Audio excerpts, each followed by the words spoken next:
we tried it, we learned, we moved on. And I think those are the areas that you can get stuck is, do you have a problem with trying things? Do you have a problem with learning from it? And do you have a problem with moving on?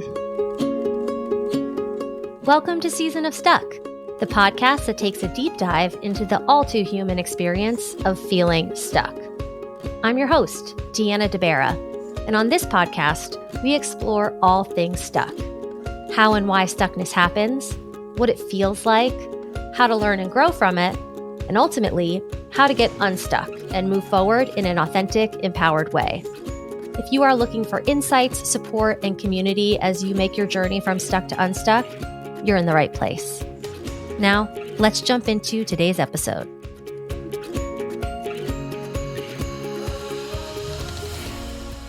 Hello, and welcome to another episode of Season of Stuck. If this is your first time listening, hi, my name is Deanna. I am your host, and here at Season of Stuck, we explore the universal human experience of feeling stuck in all different ways and from all different angles.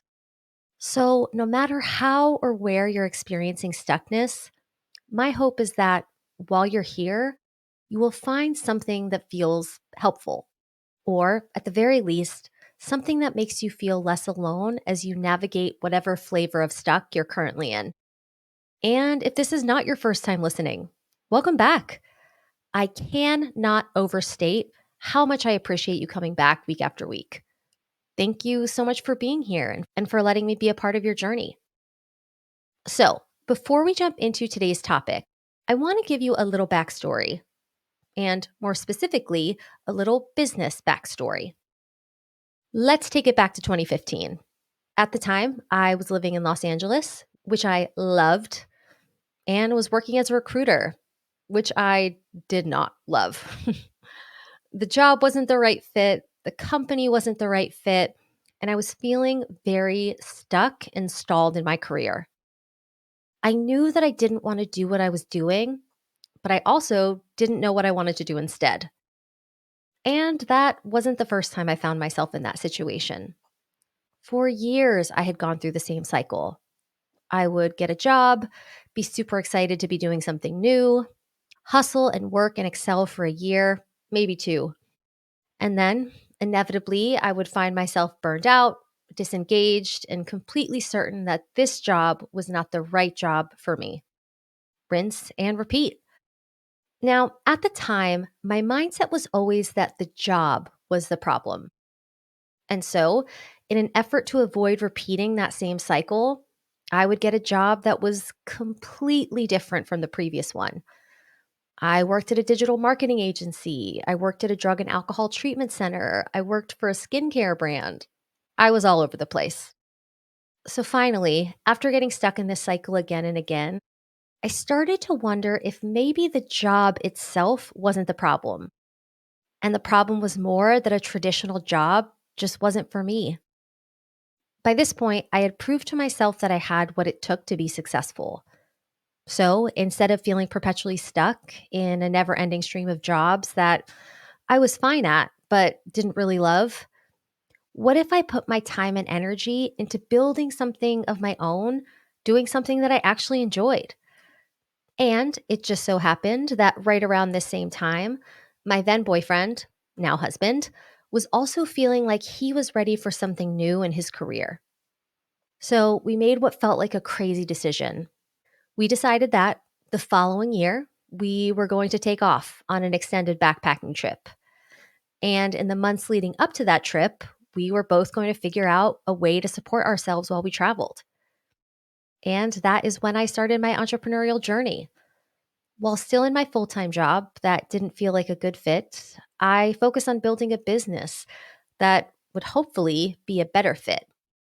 And in order to make it a better fit, I decided to build a business around something that I really love, which is writing. Now, the ironic thing is that all of the jobs that I had had up until that point actually helped me develop the skills that I needed to successfully launch, build, and manage my writing business. For example, as a recruiter, I was responsible for building my own book of business, which meant a lot of cold calling and pitching, which is what allowed me to find and land new clients as a writer. Or during my time in digital marketing, I picked up baseline skills in things like SEO and social media management and advertising. And those skills helped me land some of my first writing gigs where I wrote about marketing best practices. Or at the skincare brand, a big part of my job was educating people on the value of our products. And as a business owner, I had to educate potential clients on the value of content and partnering with freelancers. So, all of those jobs, while maybe not the right fit, really put me in a good position to get my business off the ground. I put my heart and soul and time and energy into writing and building my business. And what started off as a project meant to support me while I traveled ended up being something that I have now been doing for almost a decade. And overall, I've loved it. I've had the opportunity to work with some really amazing clients, write for some really amazing publications, and create pieces that I'm genuinely proud of. And I've been able to do it while being my own boss, forging my own path, and ultimately finding a lot of success. Now, I feel like with many entrepreneurial stories, that is where it ends. This happily ever after. I was stuck in a job I hated, I built a business that I love, and now it's all good. The end. But in many cases, that's just not the way the story goes. Or at least that's not the way that my story has gone. Do I love to write? Yes. Am I grateful for my business? 100%. As a business owner, have there been times when I have felt stuck? Absolutely. Like so many feelings of stuckness. For example, in 2020 and 2021, I ended up taking on way more work than was reasonable. And not only that, but because the demand was so high, I shifted my writing away from editorial work and almost completely into content marketing, which prior to that had been about a 50-50 split. On paper, my business was very successful during that time. But the truth was, I felt stuck. I was working all the time, I had multiple deadlines every single day, and while I enjoy content marketing, it doesn't give me the same type of creative fulfillment as other types of writing, like personal essays or reported pieces. Basically, I was running on empty for over a year, and inevitably, I ended up burning myself out. And then I got stuck in the burnout. I knew that I needed to push forward, but I felt like all of my creativity, my passion, my productivity had just disappeared. And so, to unstuck myself, I decided to change my business model and start a content marketing agency, which helped for a while.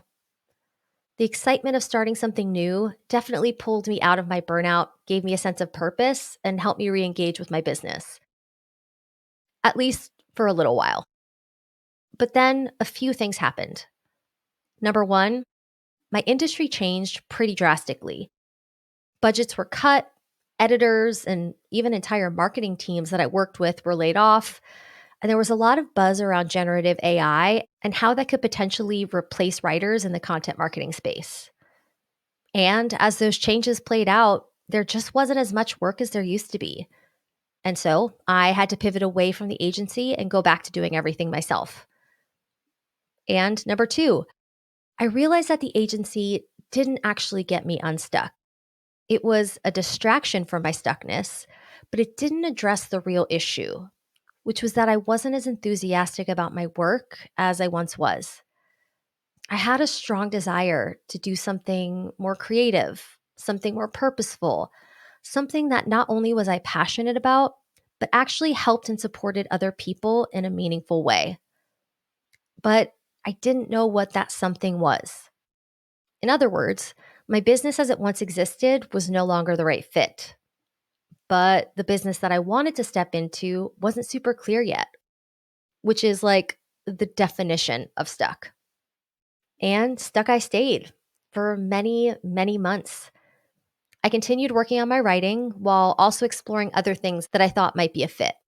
I completed a coaching program. I thought about creating a digital course. I considered working with local entrepreneurs, but I just couldn't land on something that genuinely felt like it was the right step forward. and it was super frustrating. I was so sick of feeling stuck. And so I started to do research about how to get unstuck. And it was during that exploration that I thought, hey, this would make for a really interesting podcast. And here we are. Making Season of Stuck is what ultimately ushered me out of my business related stuckness. It is an incredible creative outlet. I feel like I'm learning and growing, and I feel like the work I'm doing really matters. I have so many ideas of where I want to take this. And for the first time in a long time, I feel really clear on where I want to go. And I'm taking the steps necessary to get there, which makes me feel unstuck. And as an interesting side effect, it has also made it easier for me to get my writing work done. I am still actively writing and managing my writing business, and I feel less stuck there as a result of this project. Because Season of Stuck fills my cup so much, I have more to give, and that makes it easier for me to write and tackle client work. Now, all of that was a very long-winded way to say that the entrepreneurial path is one that typically involves a lot of stuckness. I have felt stuck financially. I have felt stuck creatively. I have felt stuck in self-doubt, criticism, imposter syndrome, just so many different ways. But while the entrepreneurial path can make you feel stuck, it also gives you a ton of opportunities to grow and get unstuck, which, in my opinion, has made it so worth it. I wanted to learn more about the different ways entrepreneurs can get stuck, and just as importantly, the different ways they can get unstuck. And that is what led me to today's guest. Maria Flynn is the founder and CEO of Ambiologix, a consulting and training company that helps entrepreneurs advance their innovation, grow their potential, and build their businesses. She's also the author of Make Opportunity Happen, The Entrepreneur's Guide to Align Your Own Stars, which provides a framework for success for entrepreneurs, including how to navigate the stuckness that is so often a part of the entrepreneurial journey. During our conversation, Maria and I take a deep dive into business and stuckness, including the different places where entrepreneurs typically get stuck, the importance of listen-tuition for overcoming stuckness in your business, and how to avoid shiny object syndrome, stay connected to your mission and goals and strategy, and get unstuck in the process. Let's jump into my conversation with Maria.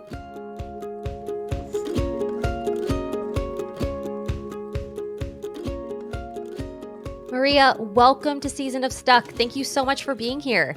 Thank you for having me. I am so excited to chat with you today. As we were chatting a bit before the interview, I have been a business owner for almost a decade and have experienced a lot of stuckness related to that business. And I know that a lot of other entrepreneurs feel the same. So I'm so excited to dig into your work and understand some of the places where we as entrepreneurs, business owners, freelancers can get stuck and how to address those things and get ourselves unstuck and move ourselves and our businesses forward. Well, I really love your podcast. It's really important work that you do. So thank you for all your listeners. Thank you. I guess to get started, I would love for you to introduce yourself to listeners and tell us a little bit about your work and your book. Sure. So I'm an entrepreneur. I started off as an engineer, but I knew I had this entrepreneurial bug because I could see that in my parents. So when it was the right time to make the leap of faith into my own startup, it was 2008. The company was Orbis Biosciences, and we grew that from startup to company sale in 2020. And since then, I've been working with entrepreneurs, and I found myself repeating the same stories. So I started to write them down, and that's what began the journey of the book, Make Opportunity Happen. And it is a guidebook for entrepreneurs. You don't have a lot of time. You don't have time to read all the books that you want to read, but can you get 5 pages on a topic? And then a template of how to apply it for you is the thought behind the book. So I'm excited to be here with you today. Can I just say how much I love a template? Like, there are just some times where as much as I want to dig so deep into a book, I just don't have the time or the bandwidth or energy. So I love when there are exercises that make it really, really easy to apply the learnings to your own business, to your own life. So I'm so excited to read it. Great. Well, thank you. And there are 40 short sections, and one of those sections is called Getting Unstuck. I love that. It was like written in the stars. Yes, that I should find you. Okay, so jumping in, I guess my first question, So I, as an entrepreneur, and in many entrepreneurs that I've chatted with, it seems like stuckness is a theme that we all face at some point or another in our business. And for many of us, we face it at many points. So, from your perspective and your work, both as an entrepreneur and working with entrepreneurs, why exactly does this path of owning your own business, of doing your own thing, have a tendency to lead to stuckness? Well, and how I thought about stuckness in that specific chapter was really paralysis by analysis and perfection is the enemy of good. And how do you get out of that? But then when I started listening to your podcast and really thinking about stuck, mindset is so important in the entrepreneurial world. And in fact, the book is structured into different sections of execution, support system, adaptation, and perseverance. And originally I had a fifth one, which was mindset, but I couldn't figure out where to put it because it didn't really fit in the beginning, because some of those perseverance mindsets are later and didn't really fit at the end. So I broke that into two sections that go into each of those four pillars. So really the mindset is so important that you don't let yourself spiral down and get stuck there. But then there's also this, how do you get things going? And what I write in the book is we tried it, we learned, we moved on. And I think those are the areas that you can get stuck is, do you have a problem with trying things? Do you have a problem with learning from it? And do you have a problem with moving on? I absolutely love that. I tried it, I learned from it, I moved on from it. And when we get stuck, it has a tendency to fall into one of those categories. I will say for me, 100% moving on from it is where I get stuck. I can get really caught in that perfectionist, self critical, why didn't you do it right mindset? And you can't shame yourself into change. You can't shame yourself into getting unstuck. It's really being able to say, okay, I tried it. Here's the lesson I'm taking away from it. And now it's time to take that lesson and go on and try something else. Exactly. And I think a lot of times you get where you want to go faster because the world is helping you, giving you the feedback to get where you want to go, but you have to put something out there to get that feedback. And if we just keep it, you know, in the cocoon for a long time, so I'll see teams working on their rollout plan for 8 months, thinking this is the perfect target audience. When I said, do some assessment, but after 2 weeks, go out there and find out what does the market tell you, and that you can find out really quickly if you're right or not, rather than kind of staying in this cocoon trying to figure it out. Well, that is another area that I think is really common in terms of stuckness in business and entrepreneurship is we can get so stuck in the planning of the thing that we don't actually ever do the thing. I know for me, there have been so many ideas and things that I wanted to write, and I spent months thinking about them and planning them and figuring out how the best way to do it would be. And then by the time I was ready to do it, the moment had passed and it just like didn't make sense anymore. And that ended up being time wasted and like time that I was really stuck in the thinking and not the doing. Mm-hmm. And I think a lot of that is self protection. Yeah, it's scary to sell. It's scary to put a book out in the world. It's scary to do these things. But until you do that, you don't get the feedback. So if you like stay in the planning and perfecting mode, then you're protecting yourself from it. But you will learn so much more putting it out there and getting the feedback to know what to do next. Okay, so it sounds like one of the places where we as entrepreneurs can get stuck is this thinking versus doing. Mm-hmm. In your experience, what are some other ways that entrepreneurs can find themselves stuck in their business? So I think that's spiraling down, and we talk about the valuable voices and the vicious voices. So what are you letting guide you? So your internal voices, but then also the feedback outside, and who are you listening to, and who do you need to ignore? So one example is a company that I worked with that was on a path, and then they got feedback from mentors, and like, we need to pivot this way. So they pivoted, and I remember thinking, I wonder if you're going to pivot back someday. And so they took a long journey, and turns out they were on the right path originally, but they got this advice and thought they needed to go. So it's a really difficult thing to know what to listen to and what not to. And the book goes into what are some tests that you can run. Can you go find experts and take this idea, but without wasting a lot of time and resources, stay on a path, but also listen to the information that's telling you you're going the right way or make these adjustments. So, how do you discern that information? I feel like everybody always has opinion about what Mm-hmm. you're doing. Everybody Yes. always has an opinion about what you should do. Everybody has a story about what they did. And it can be hard when there are all of these voices that are pointing you in different directions, some of which align with what you think might be the right direction and some of which don't, but are coming from sources that maybe you trust or admire.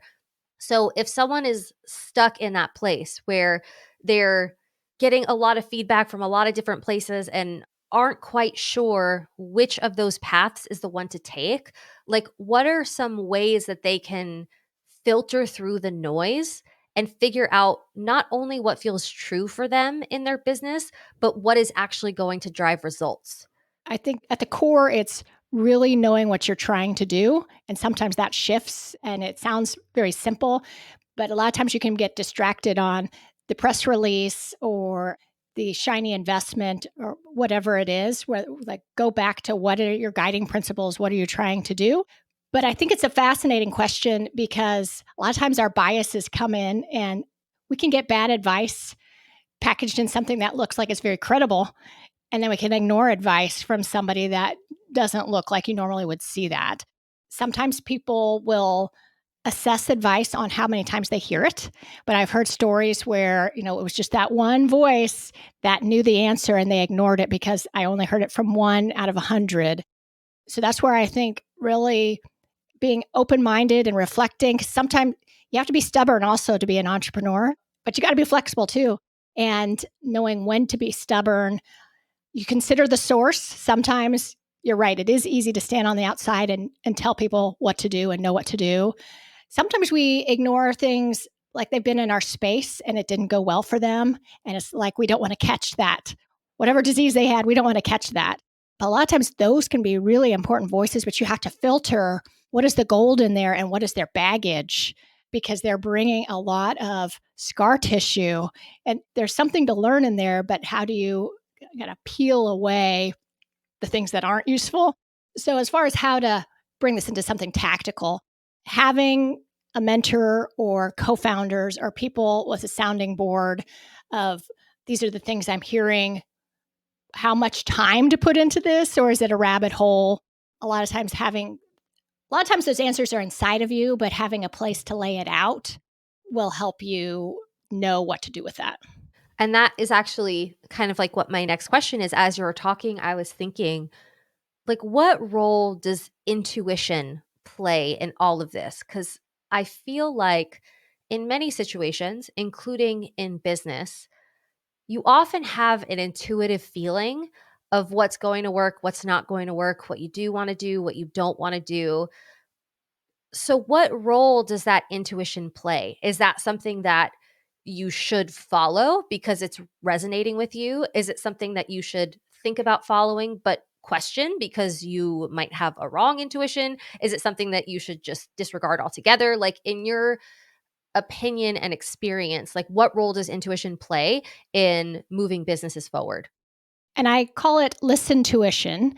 So you are listening to what people are telling you. You are evaluating the green lights and the speed bumps and why is this so hard? And oh, this worked. How do I replicate that? In our personality tests, they say you're either intuitive or data driven. And I believe it's both. You need the data to hone your intuition. You need the intuition to fill in the gaps in your data because you never have perfect data. So you need to be listening to both. So a lot of times a person will have an idea for a great product that the world needs, but then nobody will pay for it. So that's an intuition of this should be different, but they didn't get the data of how are they going to make this a sustained project. So I think that it's really both and they feed off of each other. Very interesting. I feel like that makes the most sense. Like, you can't let your intuition run the show.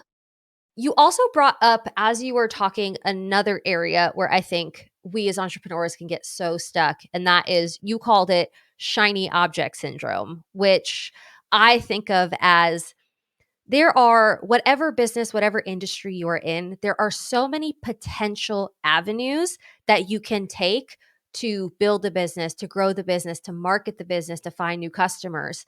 And with so many options available, it can be very easy to get stuck in just trying every new thing that hits the market. Ooh, there's a new social media platform. Ooh, there's a new project management tool. Like, ooh, there's a new customer acquisition platform. And then you never end up going deep enough in any of those things to really see results. So, in your experience, is that a common place where entrepreneurs get stuck? And if so, like, what are the best ways to navigate that?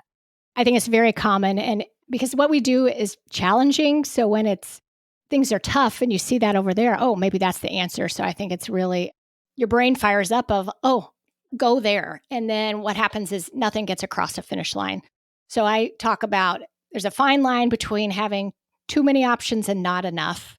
So you do want to protect yourself and that if something drops that you have other paths to go, but you don't want to have too many things that nothing will cross the finish line. And there's a list of questions in the book that kind of run you through what's your capacity, what's your team's capacity, what are your chances of it actually happening? Because most people will tell you focus, focus, focus. That's the easiest thing to stand on the outside and tell somebody to do. But then there's the realities of being on the inside of, yeah, but I need to make money. And if there are a couple different paths that I can do that, then I also need to take that into consideration. And for us, our technology, we invented it for pharmaceuticals, but then we also found it was applicable in other industries. And we would take contracts to work on these projects in other industries. And people would tell us, focus, focus, focus. And we did, and we wanted to, but we also needed the cash. And we did get some learning from that. So it's really just having your own construct and following your own path, but knowing you got to focus to get across the finish line. There are so many different ways to go from stuck to unstuck. But one of the most productive, learning. Learning something new can help you expand your skill set and find new interest, and in the process, help you get unstuck. And if you want to learn something new, you will definitely want to check out Skillshare. Skillshare is an online learning community that offers thousands of classes designed to help you learn, grow, and tap into your creativity, all of which can help you make the journey from stuck to unstuck. And right now, Skillshare is offering a free month to new members. If you want to access Skillshare's entire library of classes and get the education and instruction you need to shake off the stuckness, just visit seasonofstuck.com/Skillshare and sign up for your free trial today. Again, that's seasonofstuck.com/Skillshare. I think if there's one word that describes like how you need to approach entrepreneurship to be successful, it would be balance. It's that balance between intuition and listening to other kind of like advisors or people who have more insight than you. It's a balance between trying new things and being really invested in the things that you know are working for your business and your customers. It's really kind of figuring out how to allocate your time, your energy, your resources, your budget in a way that feels balanced enough to get you the results that you want. Mm-hmm. And there's a few times when I was writing, I kept referring to the Goldilocks zone. And I think that's right. The balance you've got to, but a lot of times you need to shift in there too. You have a zone, you don't want to go into the extremes, but depending on where you are in the situation, what do you need to be listening to? Your intuition or urgency and patience is another area that you really need to be able to do both and know situationally, okay, I just need to be patient here, or I really need to find a way to increase the urgency. Absolutely. So there is another area of stuckness that I want to dive into a bit with you. And I think that often the entrepreneurial story that we are sold is this story of a person who is working to figure out what they want to do, and then they build a business and it's successful, and then they live happily ever after as an entrepreneur. And that is not everyone's story. As I alluded to earlier, I went through a very serious season of stuck in my business about a year ago. I've been in business for almost 10 years, like 9, 10 years. And over that time, it has been fulfilling and exciting. And I have grown and taken on new types of projects, and it has been amazing. But I hit a wall. I hit a wall where what I was doing before was no longer working. My industry was changing. I didn't have the same passion that I had before.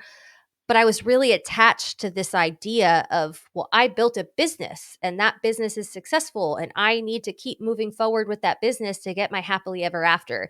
And it made me feel really, really stuck because I knew that it wasn't quite the right fit anymore, but I also didn't know how to make changes.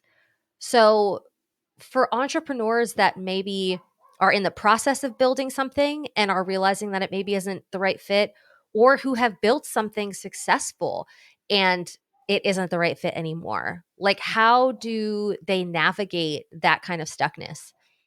And I think the question becomes, is it time to adjust or power through? Because we just talked about the shiny object syndrome of like sometimes you just need to keep going. And then sometimes you wake up and you've been doing this a long time and the pieces aren't falling together. And I think those are the hardest conversations of the people who call me. I'm like, I've been doing this for 7 years. I've been doing this for 8 years. Is it worth it? Keep going. And there's a series of questions in the book that kind of help you peel away at that answer because it's not an easy answer that we can solve here in a few minutes. But also, it's the journey that is worthwhile. I got to say, after we sold the company and crossed that, it was an important milestone for us. That's what we were made to go do. But that was some of the most unfulfilling times of my life of what should I be doing? And the striving, particularly when you're with really good people, is part of the joy, but we just don't see it at the time. So it's really having the right perspective in there. Mhm. Yeah, I agree that I think self-reflection is really the solution when we find ourselves in that situation. For me, the answer, the solution to my feelings of stuckness was to pivot and adjust, not to walk away. But my husband actually is the one, bless him, he knows me so well, that observed that I was frustrated and couldn't figure out why. And he said to me, I think you might be frustrated because you're a builder. Like you like to build things. And this thing is pretty well built. And now you're managing it. And I think you need to build something and then that will give you that fulfillment that you're looking for. But you can build something without having to walk away from this other thing that you built. And that was such a like light bulb moment for me that it wasn't that my business was necessarily no longer working. It just was no longer giving me everything that I needed to be satisfied as an entrepreneur. And then giving myself permission to change, to be like, okay, well, I'm going to continue working on this, but also work on this new thing, which ultimately became this podcast, really reignited that kind of entrepreneurial spark. And now I feel very unstuck in my business. So, yeah, I think that in those moments, they can feel like the solution is walking away, but sometimes it can be just to adjust and change a little bit. Mm-hmm. Have you looked into the Sparketypes? Do you follow the Sparketype? No. Oh, is it like a personality framework? I am obsessed with those. Please tell me everything. Yes. And he has a podcast. And so after I sold the company and who am I? What should I do? I did a lot of these things. And so it goes to that understanding of what makes you feel alive and what drains you. But then it's also the tweaks. So it's not necessarily we all need to quit our jobs and go into the Peace Corps. It's knowing like, how do I get more of the things that fulfill me and less of the things that don't? And so I think that's a great example.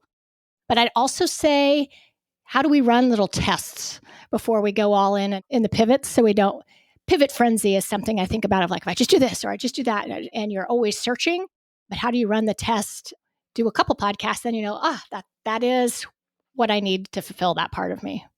What advice would you give someone on like how to test their ideas? Like what are some ways if an entrepreneur, business owner, freelancer is thinking about making a pivot in their business to find more fulfillment, like what are some structures they can use to like test their ideas or their curiosities to figure out the best way forward?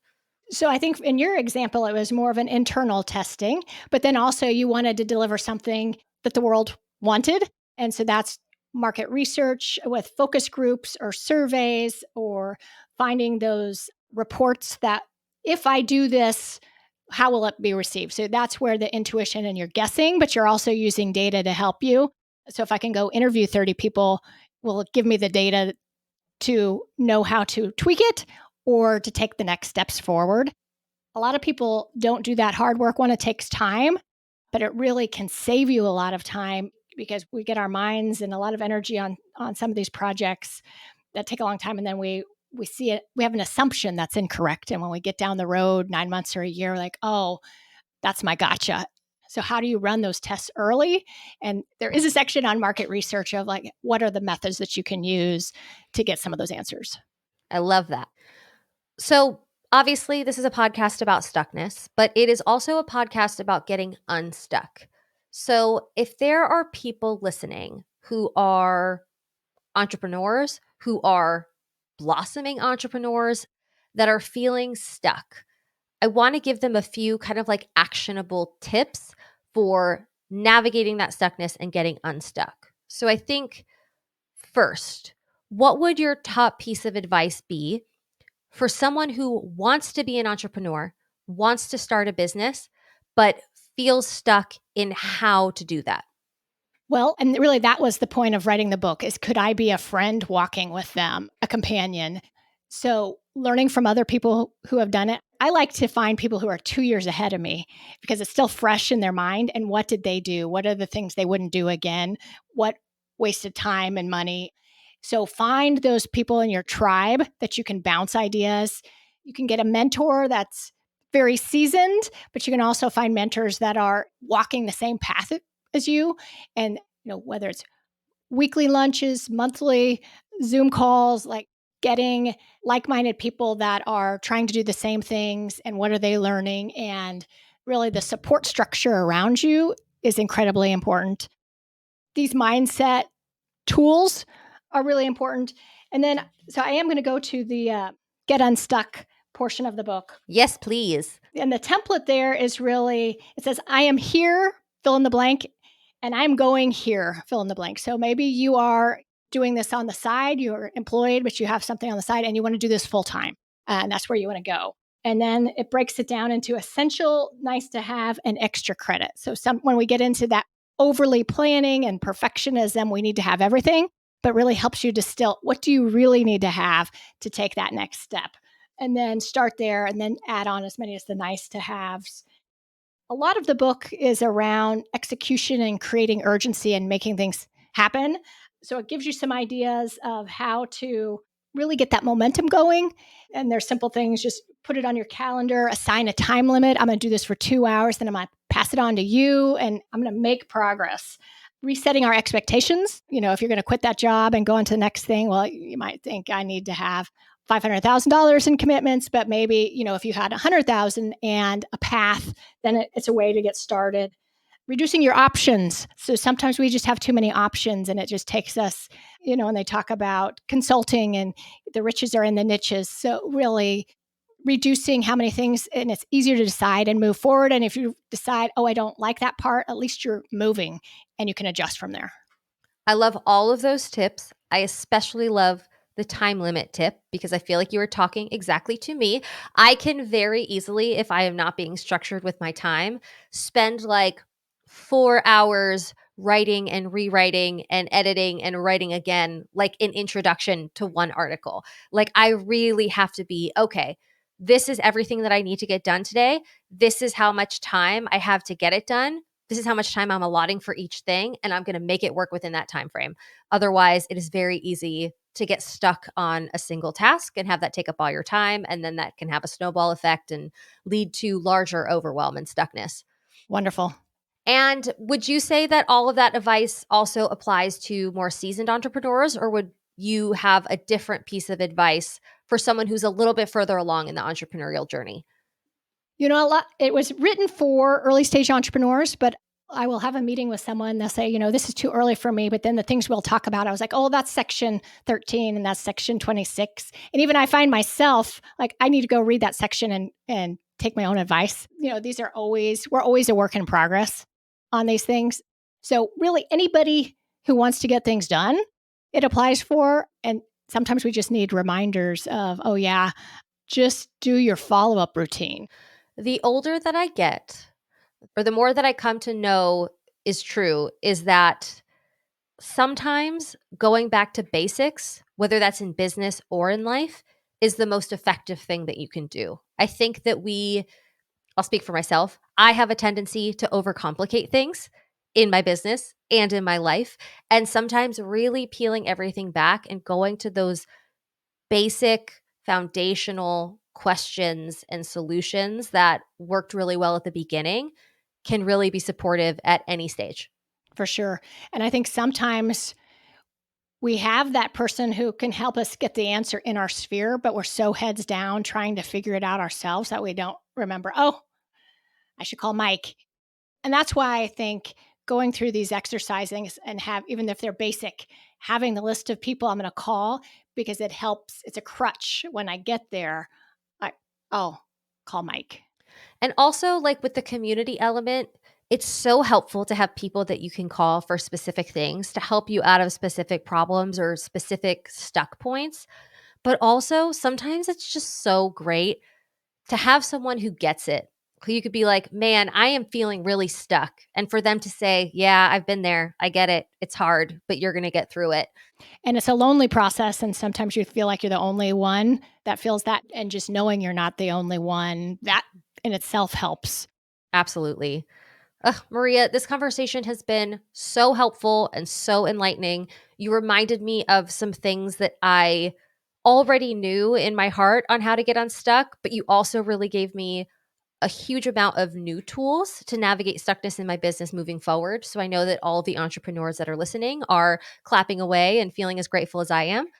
Here at Season of Stuck, as we near the end of the interview, we just have a few additional questions that we like to ask. So if it's okay with you, I just have a few more questions for you. Please. Okay, so first question. Thinking about the ideal future version of yourself, like the Maria that you are working every single day to one day grow into. If she could travel back in time and talk to the present version of you, what advice do you think that she would give you on how to navigate stuckness at this point in your life? I think what she would tell me is something that I've realized here lately is when we're in the stuck, there is value in the stuck. We just don't know it. So I can think back of that year. I totally wanted to break out into the next thing. But when I look back now, I can see the value that year gave me, or that frustration or difficult relationship. You don't know it at the time, but be patient and the future will reveal why that was important in your journey. Future Maria and I share the same philosophy. I feel like I like to say that stuck is a step in the sense that stuckness is not comfortable. It's not like a particularly fun place to be. But when I look back on the times that I've been stuck in my life, it always precedes a period of major growth. And that growth takes me to the place that I'm supposed to be. So when I look back, I actually feel a lot of gratitude for the stuckness that I've experienced. Okay, the next few questions are just rapid fire. So I'm going to ask you a question and you just say the first thing that comes to mind. Okay. Okay, favorite movie of all time? Love Actually. Oh my gosh, I love that movie so much. That's like my go-to Christmas feels. And sometimes I Yes. also watch it in like August just because I want to like have that warm and fuzzy feeling. Hugh Grant at his best, in my opinion. Yes. And I was working in London when it came out, and that big Christmas tree, like that was the place I was watching it. So I feel Oh my connected to gosh, it. that is so dreamy. I love that. Go-to coffee order. You know, water, because I am not a caffeine drinker. It really affects me and it messes with my sleep. So I'm not a really fun coffee date. You are my role model. I have really been thinking about getting caffeine out of my system for, I mean, at this point, years, but I've been pretty stuck with my morning cup of coffee. So I hope to one day have the same answer as you. Next question. If you could have any animal in the world as a pet, what animal would it be? We have a pretty wonderful dog. That was our one pet we have. But if I could do anything, I think a monkey would be fun. Ooh, it would be fun. Any specific kind of monkey or just like monkey in general? One that takes care of itself. So I don't have to clean up anything. That sounds like the ideal pet in general. Yes. Okay, last question. What is the best concert that you have ever been to? I'm going to go with Farm Aid 2010 because it had all the legends, Willie Nelson. It was just really fun place to be. Ooh, sounds like an epic show. It was great. Maria, thank you again for being here. I am so happy and grateful that I got to chat with you. And again, I feel like I'm going to have some new approaches to dealing with stuckness in my business.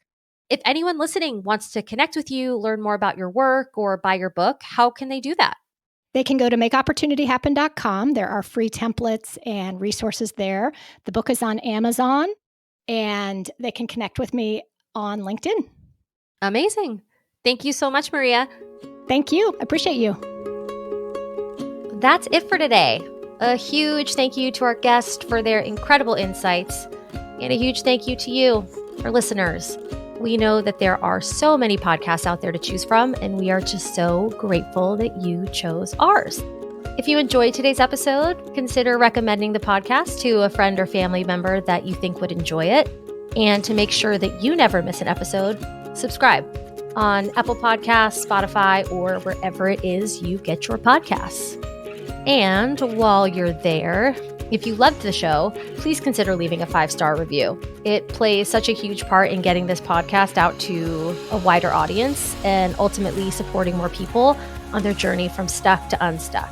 And to keep in touch and access even more stuck-related content, follow us on Instagram at Season of Stuck and visit our website, seasonofstuck.com, where you can sign up to get episodes delivered directly to your inbox. Thank you again for being here. It is so, so appreciated. Until next time, I'm Deanna DeBera, and you're listening to Season of Stuck.